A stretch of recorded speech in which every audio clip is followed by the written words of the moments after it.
안녕하세요. 이 시간에는 마태복음 5장에 나와 있는 팔복 내용 중에 이제 9번째 시간입니다. 이 시간은 마음이 청결한 자에 대한 말씀을 같이 살펴보도록 하겠습니다.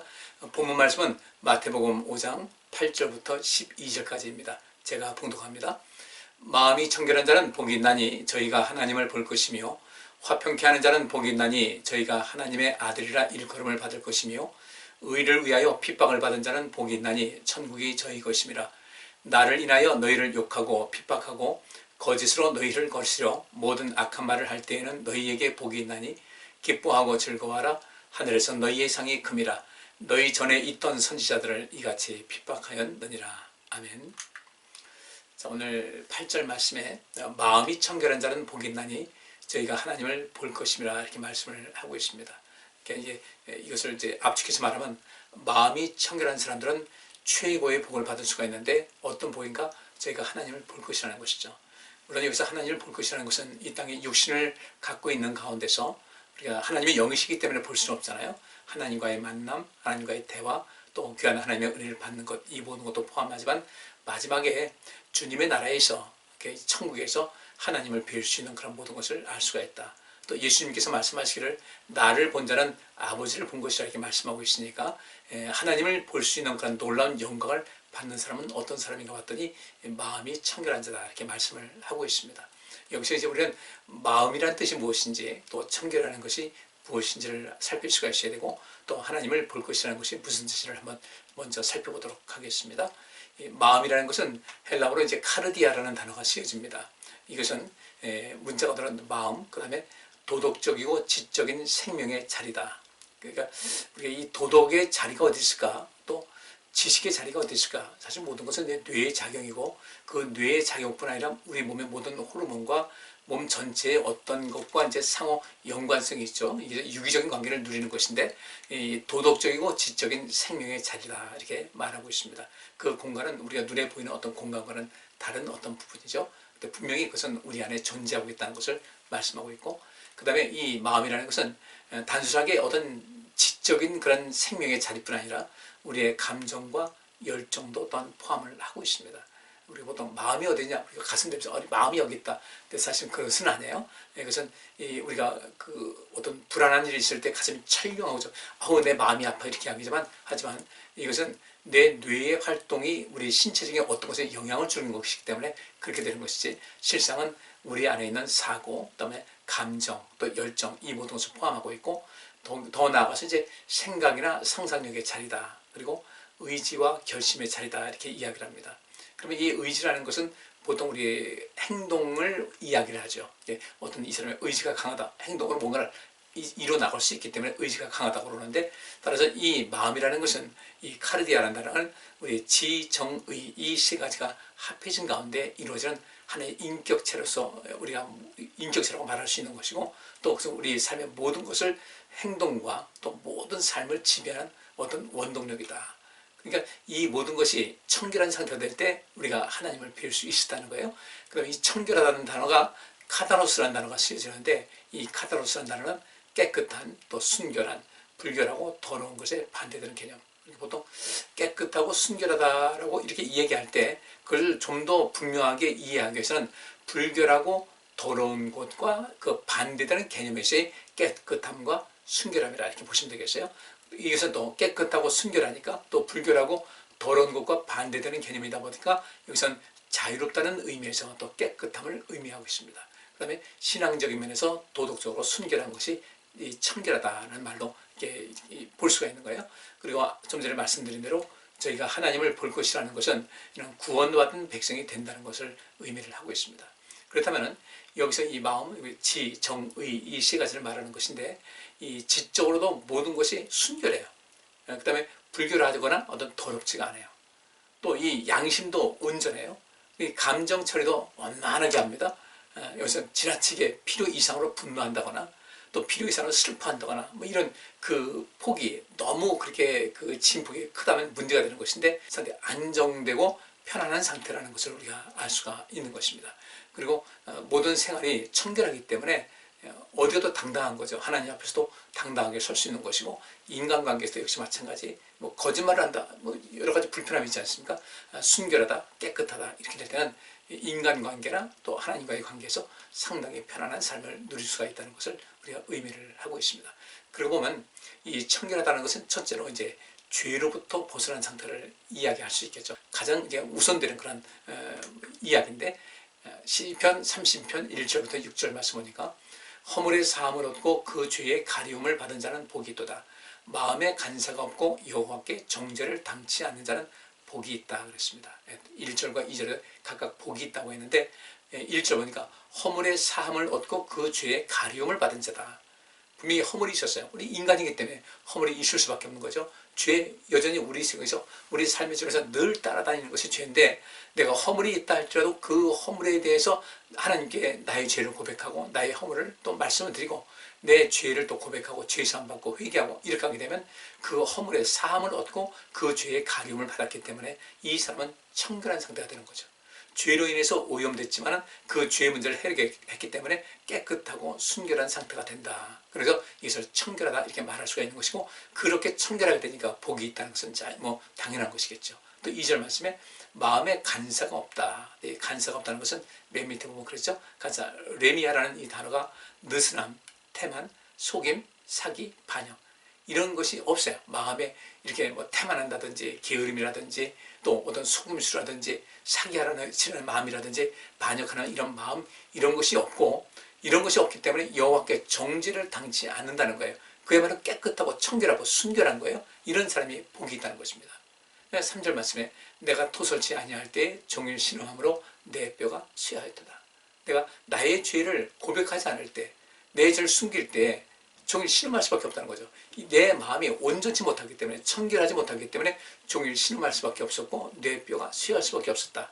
그러니까 이런 상태에서 주의 손이 주야로 나를 누르시오니 내 진액이 화하여 여름 가물에 마름같이 되었다. 그런데 5절에 이 반전이 이루어집니다. 내가 이르기를 내 죄 허물을 여호와께 자복하리라고 주께 내 죄를 아뢰고 내 죄악을 숨기지 아니하였더니 곧 주께서 내 죄의 악을 사하셨나이다. 우리의 죄의 악을 사하셨으니까 우리는 어떻게 되겠습니까? 죄로부터 노임받게 된 거죠. 깨끗함을 얻게 된 거예요. 순결한 상태가 된 거예요. 청결한 상태가 되는 거예요. 그래서 6절 말씀에 이로 인하여 무릇 경건한 자는 주를 만날 길을 타서 주께 기도할지라 진실로 홍수가 범람할지라도 저에게 미치지 못하리이다. 죄로부터 자유함을 얻고, 물론 이 죄로부터 자유함을 얻는 것은 예수 그리스도의 그 보혈의 분리를 힘입고 나의 죄를 주 앞에 고백을 하는 거죠. 그리고 회개하는 거죠. 회개는 분명히 어떤 삶의 변화를 수반하게 돼 있는데, 이렇게 하게 되니까 어떻게 되겠습니까? 이 청결한 자가 되니까 이 우리 인생의 삶 속에서 홍수가 범람할지라도 그 홍수의 위협이 내게 미치지 못할 것이다. 여기서 이 죄로 인한 그 모든 속에서 자유함을 얻을 때, 이 죄로부터 청결한 상태가 될 때 우리는 진정한 행복을 누릴 수가 있다. 우리는 죄를 끊임없이 인식을 하고, 그리고 그 죄를 주 앞에 고백할 줄 알아야 되고, 또 죄를 향해서 계속해서 싸울 수 있는 준비도 할 수 있어야 되고, 그리고 회개하는 이런 모든 삶을 살게 될 때 우리는 청결한 상태가 돼서 주님께로부터 복을 받을 수가 있고, 그때 하나님의 그 모습을 볼 수가 있다. 하나님 모습이라는 것은 하나님 형상이 없으시잖아요. 근데 하나님께서 나와 함께 하시는 것을 느낄 수가 있고, 하나님의 손길과 도우심의 손길을 내가 체험할 수가 있다는 것을 여기서 말씀하고 있습니다. 또 마태복음 7장 20절부터 23절 말씀 보니까 또 가라사대 사람에게서 나온 그것이 사람을 더럽게 하느니라. 속에서 곧 사람의 마음에서 나오는 것은 악한 생각 곧 음란과 도적질과 살인과 간음과 탐욕과 악독과 속임과 음탕과 흘기는 눈과 회방과 교만과 광팬이, 이 모든 악한 것이 다 속에서 나와서 사람을 더럽게 한다는 거죠. 사람을 더럽게 하니까 청결한 상태가 안 되는 거예요. 지금 말씀하고 있는 여기 21절과 22절에 있는 이 말씀을, 이것이 내 안에 있을 때 나는 청결한 상태가 안 된다. 내 마음도 청결치 못하고, 그러니까 내 지식도 그렇고 감정 처리도 그렇고 행동도 그렇고 잘못 나갈 수가 있으니까 이것으로부터 나 자신을 격리시키고 바른 길을 갈 수 있을 때 우리는 주님의 은혜 속에서 깨끗한 모든 삶의 모습 속에서 그 하나님을 뵐 수 있는 은혜를 받게 되는 것이죠. 마태복음 23장 27절부터 28절 말씀 보니까요. 화 있을진저 외식하는 서기관들과 바리새인들이여 회칠한 무덤 같으니 겉으로는 아름답게 보이나 그 안에는 죽은 사람의 뼈와 모든 더러운 것이 가득하도다. 이와 같이 너희도 겉으로는 사람에게 옳게 보이되 안으로는 외식과 불법이 가득하도다. 겉으로는 사람에게 옳게 보여요. 괜찮아 보이는데 안으로는 외식과 불법이 가득하다. 외식과 불법은 뭐겠습니까? 이게 더러운 것이거든요. 여기 외식한다는 것이 휘포크리테스라는 단어가 사칭하는 자, 위선자, 불신하는 자입니다. 위선과 불법이 가득할 때 내 마음은 청결할 수가 없는 거죠. 생각도 오염이 되고 감정도 오염이 되고 행동도 잘못된 길을 걸어가게 됩니다. 많은 사람들이 보통 그렇게 페르소나라고 이 외적인 어떤 것을 가지고 자기를 가리우고 그다음에 잘 멀쩡한 같이 얘기하지만 주님께서는 다 하시는 것이죠. 겉으로는 아름답게 보이나 그 안에는 죽은 사람의 뼈와 모든 더러운 것이 가득한 무덤과 같은 그런 존재다라고 주께서 책망하셨는데 우린 이런 책망을 결코 받으면 안 돼요. 끊임없이 우리 내면을 정화시키고 그 내면을 정화시키는데 우리가 사고도 새로워지고 건전해지고 그 다음에 감정도 순화가 되고 또 우리 모든 행동도 온전한 길을 걸어갈 수가 있게 된다는 것입니다. 야고보서 1장 26절과 27절 말씀은 이 마음이 청결한 자의 삶이 어떤 것인가, 행동으로 나타나게 되는데 외적으로 어떻게 나타나는가 여기서 말씀하고 있는데요. 누구든지 스스로 경건하다 생각하며 자기 혀를 제갈 먹이지 아니하고 자기 마음을 속이면 이 사람의 경건은 헛것이다. 내가 경건하다 하는데 자기 혀를 통제할 수가 없어요. 제갈 먹인다는 것은 통제하고 컨트롤하는 것인데 이렇게 하지 않으면 결국은 자기 마음을 속이는 것이 된다. 우리 입에서 나오는 모든 말이 나의 인격과 내 생각과 감정, 행동 모든 것을 표출하는 것이기 때문에 주의해야 되는 것이고 그 다음에 27절 말씀 보니까 하나님 아버지 앞에서 정결하고 더러움이 없는 경건은 곧 고아와 과부를 그 환난 중에 돌아보고 또 자기를 지켜 세속에 물들지 아니하는 이것이니라. 경건은 무엇이겠습니까? 우리 하나님에 대한 경건이라는 것은 하나님을 존중하는 거예요. 하나님을 존중히 여기는 것인데 하나님을 존중히 여긴다고는 하는데 내가 하나님 믿고 경외한다고는 하는데 근데 그 경외함과 존중함이 더러움이 없어야 된다는 거예요. 깨끗한 양심으로 하나님을 경외하는 이런 사람들은 어떤 사람인가? 하나님 아버지 앞에서 정결하고 더러움이 없는 경건은 곧 고아와 과부를 그 환난 중에 돌아보고 자기를 지켜 세속에 물들지 않는 것이 이것이 그 마음이 청결한 자의 삶을 여기서 대변을 하고 있다는 것입니다.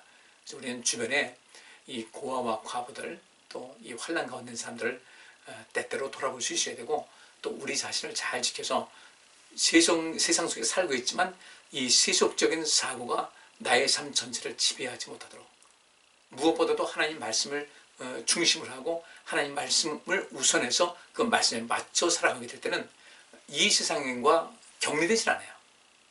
결국.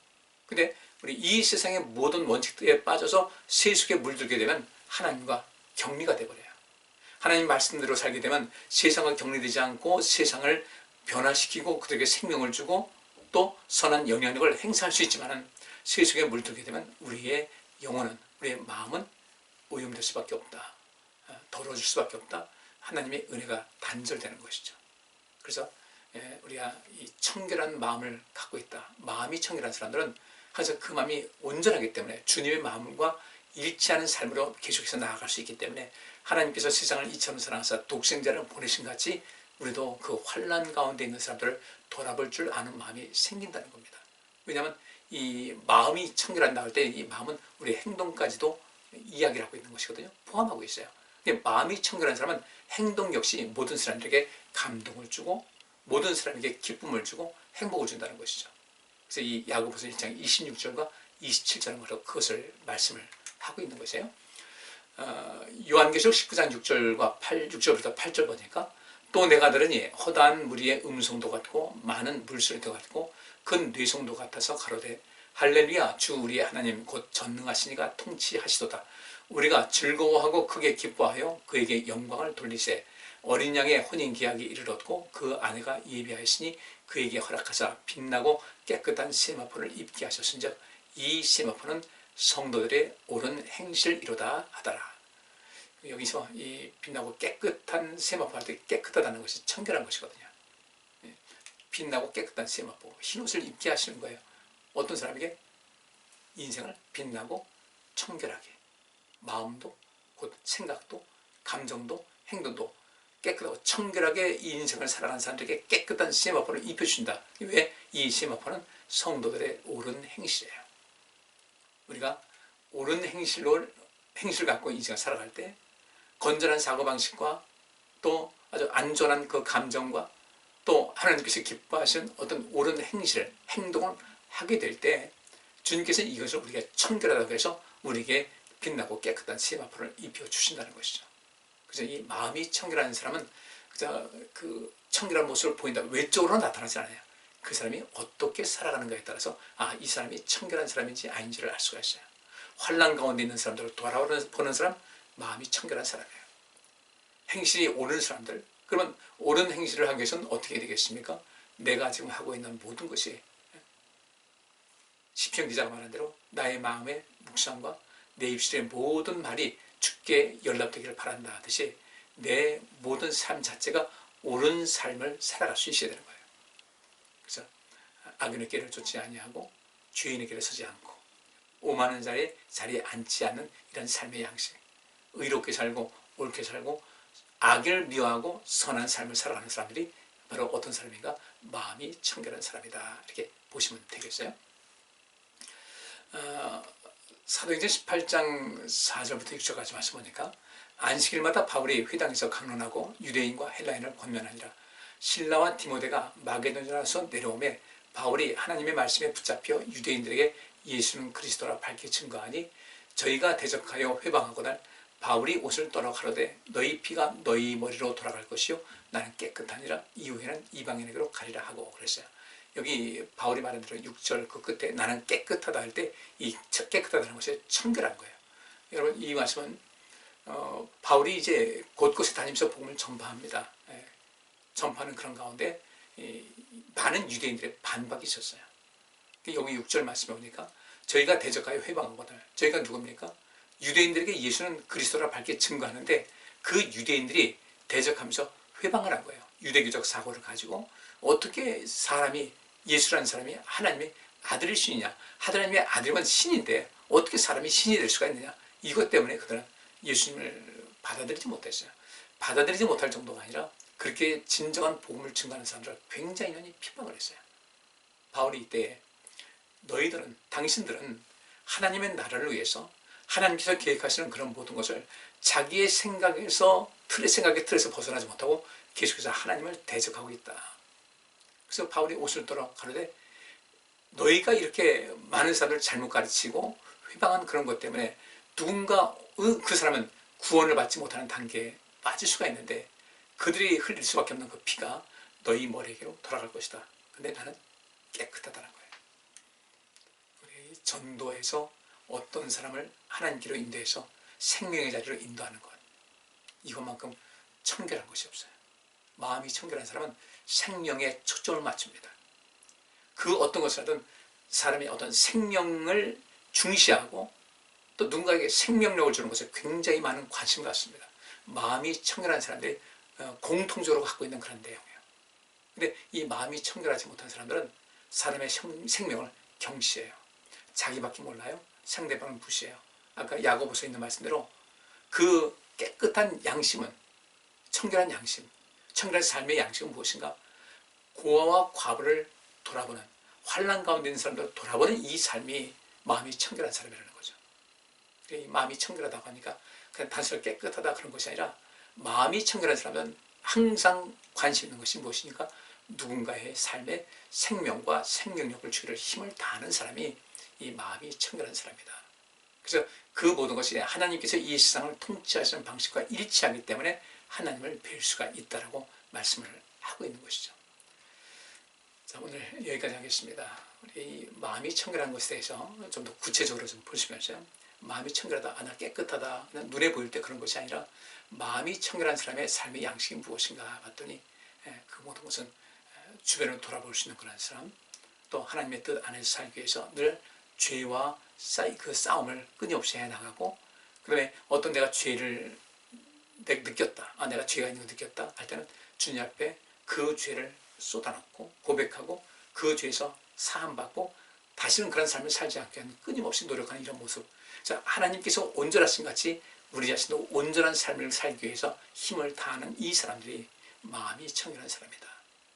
주변 사람들, 주님의 마음을 가지고 그들에게 자비를 베풀고 공의를 베풀고 도움의 손길을 베푸는 이런 모든 사람들, 이런 모든 것이 우리에게 있어서 가장 중요한 마음이 청결한 삶의 그 양식이라는 것을 알았으니까 이제부터 우리가 그렇게 인생 살아서 하나님을 늘 우리가 눈으로 뵙지 못하더라도 주님의 손길을 늘 느낄 수 있고 또 주님께서 함께 하심을 체험할 수 있는 복된 삶을 누리시는 여러분들 되시기를 주의 이름으로 축복합니다. 기도합니다. 하나님 감사합니다. 오늘도 마음이 청결한 자의 삶이 어떤 것을 살펴봤습니다.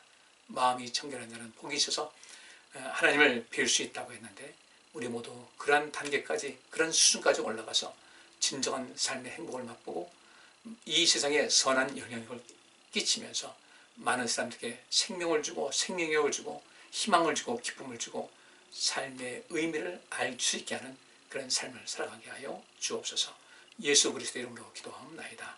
아멘. 오늘 여기까지 하겠습니다. 감사합니다.